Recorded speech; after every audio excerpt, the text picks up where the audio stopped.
تهمت آخوند رافضی بر امام احمد ابن حنبل رحمه الله.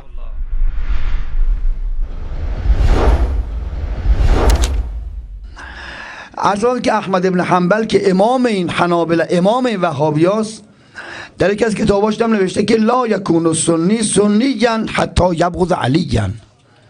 سنی نمیتونه سنی باشه مگر اینکه اول شرط سنی بودن اول بغض امیرالمومنینه. در نوشته احمد ابن حنبله. از آنجا که در عیده و باور آخوندان رافضی دروغ گفتن و تهمت زدن بر مخالفین عبادت است، از بستن هیچ نوع تهمت بر علمای اهل سنت ابا نمی‌ورزند. غافل از این که افترا، دروغ و تهمت شیوه کسانی است که به قرآن کریم ایمان ندارند. انما يفتري الكذب الذين لا يؤمنون بآيات الله وأولئك هم الكاذبون.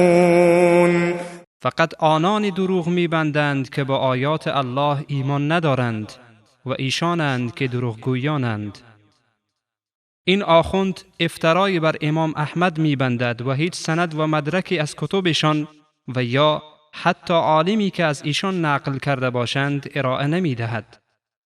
حقیقت این است که این مقوله را یکی از اسلاف این آخوند به نام علی نبطی بیاضی شیعی رافضی در کتاب الصراط المستقیم جلد 3 صفحه 224 ذکر کرده و ادعا نموده است که این مقوله در مسند جعفر که اصلا وجود خارجی ندارد آمده است، که افترای بیش نیست. چگونه امکان دارد که امام احمد ابن حنبل رحمه الله چنین قولی داشته باشد، در حالی که در کتاب فضائل الصحابه در فضائل علی ابن ابی طالب رضی الله عنه 300 حدیث و روایت را جمع آوری نموده است و از ایشان روایت شده است که فرمودند: ما جاء لأحد من اصحاب رسول الله صلی الله علیه و سلم من الفضائل ما جاء لعلی ابن ابی طالب رضی الله عنه.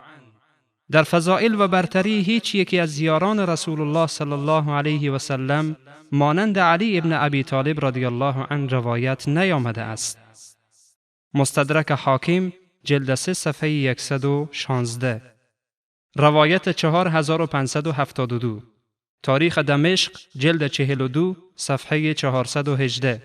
و ایشان دو پسر خود را که دو قلو بودند و در نوزادی از دنیا رفتند را بنابر محبتی که به علی و آل علی رضی الله عنهم داشتند به نام حسن و حسین نامگذاری کردند.